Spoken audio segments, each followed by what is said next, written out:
Hello दोस्तों, तो कैसे हैं आप सभी लोग। आई होप आप सभी लोग अच्छे होंगे और आपकी पढ़ाई अच्छी चल रही होगी। तो आज की वीडियो में हम बात करने वाले हैं संविधान की 12 अनुसूचियाँ और इसके कुछ इंपॉर्टेंट क्वेश्चन एमसीक्यू फॉर्म में, जो कि ये बहुत ही पॉलिटी का बहुत ज़्यादा इंपॉर्टेंट टॉपिक है और इसमें से एक दो क्वेश्चन तो हर एग्ज़ाम में आते ही हैं। तो आप इन छोटे छोटे टॉपिक को अच्छे से कवर करते चलिए। और यह शॉर्ट वीडियो होगा जिससे कि आप अगर सिलेबस कंप्लीट कर चुके हैं, नहीं भी कंप्लीट किए हैं, तो आप इनको चलते फिरते थोड़ा 2-3-10 मिनट का टाइम निकाल के आप फ्री टाइम में इसको रिवीजन करते रहिए। इससे आपका टॉपिक भी कवर हो जाएगा। तो चलिए शुरू करते हैं। प्रथम अनुसूची में क्या वर्णित है।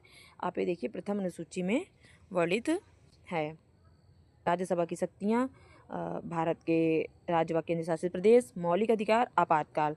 तो आप बताइए इसमें क्या वर्णित है। तो इसमें प्रथम अनुसूची में भारत के राज्य व केंद्र शासित प्रदेश हैं, तो ऑप्शन बी करेक्ट होगा इसमें। आगे देखते हैं। दूसरी अनुसूची संबंधित है दूसरी अनुसूची संबंधित है राष्ट्रपति राज्यपाल के वेतन भत्ते, राज्यों की सीमाएं, भाषाओं की अनुसूची, जनजाति क्षेत्र। तो बताइए किससे संबंधित है ये। तो दूसरी अनुसूची राष्ट्रपति राज्यपाल आदि के वेतन भत्ते से संबंधित है। आप देखिए, आप सिर्फ इसी वर्ड को याद कर सकते हैं, वेतन और भत्ते। दूसरी अनुसूची में वेतन और भत्ते दिए गए हैं, तो आपका ये क्वेश्चन क्लियर हो जाएगा। ओके, नेक्स्ट देखते हैं। तीसरी अनुसूची में किससे संबंधित प्रावधान है। तो आप पहले ऑप्शन देखिए, तीसरी अनुसूची में किससे संबंधित प्रावधान है। तो पहला है चुनाव, दूसरा शपथ और प्रतिज्ञा, तीसरा वेतन और चौथा वित्त आयोग। तो जैसा कि हम सभी लोगों ने अभी पढ़ लिया है कि वेतन भत्ते तो सेकंड में है, वेतन भत्ते सेकंड में है, तो आप ऐसे ऑप्शन को एलिमिनेट करिए और इसका राइट आंसर होगा, इसका राइट आंसर है थर्ड।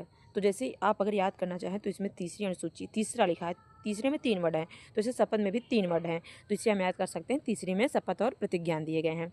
और शपथ किसके, राष्ट्रपति राज्यपाल। जैसा कि पढ़ा होगा आप लोगों ने कि राष्ट्रपति को शपथ सुप्रीम कोर्ट के मुख्य न्यायाधीश दिलाते हैं। तो ऐसे उसके बाद देखते हैं फोर्थ अनुसूची, चौथी अनुसूची किससे संबंधित है।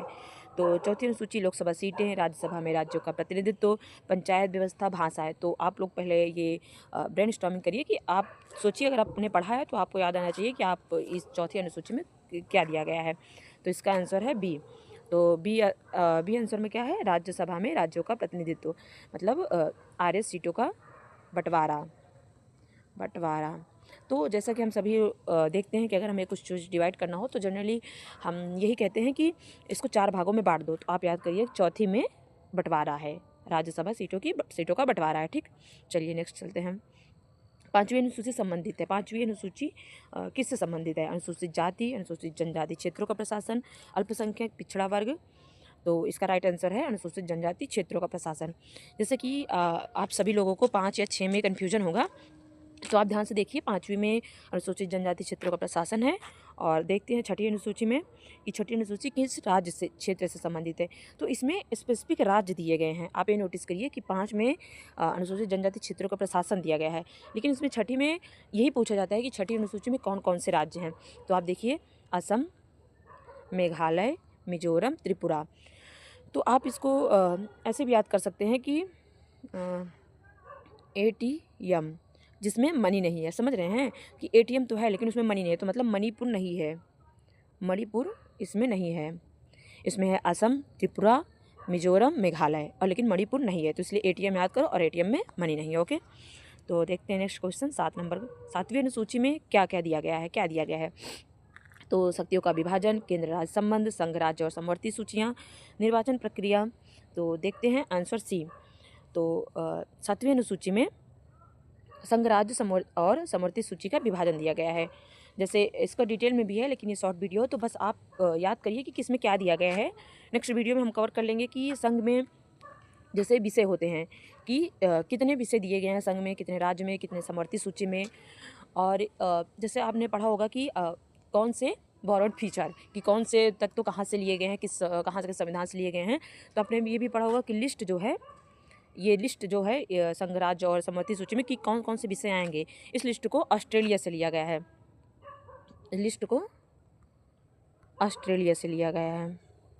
मतलब ये सूची जो है इसको ऑस्ट्रेलिया से लिया गया। ठीक, तो देखते हैं आगे।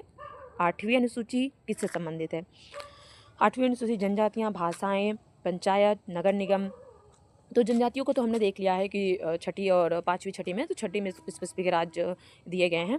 तो 8वीं अनुसूची भाषाओं से संबंधित है, तो इसका करेक्ट आंसर भी होगा। ओके, अब आगे देखते हैं हम लोग। 9वीं अनुसूची का उद्देश्य क्या है? 9वीं अनुसूची का उद्देश्य क्या है? मौलिक कर्तव्य, भूमि सुधार कानूनों को न्यायिक समीक्षा से संरक्षण, वित्तीय प्रावधान, चुनाव सुधार। तो इसका राइट आंसर होगा ऑप्शन बी। आप सभी ने देखा कि भूमि सुधार कानूनों को न्यायिक समीक्षा से संरक्षण, और यह बहुत इंपॉर्टेंट है, मोस्ट इम्पॉर्टेंट है ये अनुसूची। क्यों? क्योंकि ये अनुसूची, इसी अनुसूची में पहला संविधान संशोधन हुआ था, फर्स्ट कॉन्स्टिट्यूशन अमेंडमेंट 1951। इसलिए बहुत बार पूछा जाता है कि भूमि सुधार, ये भी पूछे थे भूमि सुधार कौन सा संविधान संशोधन से है, तो ये फर्स्ट से है। और किस अनुसूची में है, तो ये 9वीं अनुसूची में। ठीक, जैसे मैंने आपको बताया ना कि 8 अनुसूचियाँ संविधान में थी, लेकिन 4 अनुसूचियों को ऐड किया गया। तो ऐड किससे किया जाता है? संविधान संशोधन से।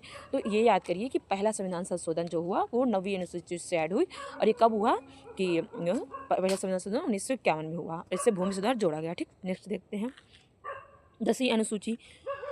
10वीं अनुसूची किससे संबंधित है? तो 10वीं अनुसूची दल बदल का विरोधी कानून से संबंधित है। जिससे अब इसको याद कर सकते हैं कि 10 दल बदल। ठीक, और इसका संविधान संशोधन 52 संविधान संशोधन है। ठीक, तो आप ये भी याद कर सकते हैं ऐसे नंबर कौन सा, जैसे उसका फर्स्ट था, फर्स्ट से 9वीं जोड़ी गई, तो 52 से 10वीं जोड़ी गई, तो ये 52 आप ऐसे है 5 दूनी 10 और दल 10वीं। ठीक है, ऐसे याद कर लीजिए। बाकी संविधान संशोधन का अलग वीडियो हो जाएगा, तो उसमें आपको सारे संविधान संशोधन शॉर्ट वीडियो में कवर कर दिए जाएंगे। आगे देखते हैं 11वीं अनुसूची संबंधित है। और ये क्वेश्चन थोड़ा ध्यान से देखिए, क्योंकि लोग 11वीं अनुसूची और 12वीं अनुसूची में बहुत कन्फ्यूजन होता है लोगों को। तो आप देखिए ध्यान से कि 11वीं अनुसूची किससे संबंधित है? नगर पालिकाएँ, पंचायती राज, राज्यसभा, विधान परिषद। तो इसका करेक्ट आंसर है पंचायती राज। अब आप इसे याद करिए। और अब संविधान संशोधन की बात करें तो जैसे 73 और 74 से ये 11 और 12 अनुसूची ऐसे जोड़ी गई, लेकिन आप इसको छोड़िए, उसको बाद में देखते हैं। बस आप अगर आपने पढ़ा है तो उसको माइंड में रिवाइज करते रहिए, क्योंकि एक शॉर्ट टॉपिक है, तो आप डिटेल में अपना सोचते रहिए, तो आपको भी रिवीजन होता रहेगा। लेकिन ये देखिए 11वीं अनुसूची में पंचायती राज। अब पता है आपको पंचायती राज, अगर आपको नहीं याद हो रहा है कि 11वीं और 12वीं देख लेते हैं एक बार। 12वीं अनुसूची किससे संबंधित है? तो 12वीं अनुसूची नगर पालिका से संबंधित है।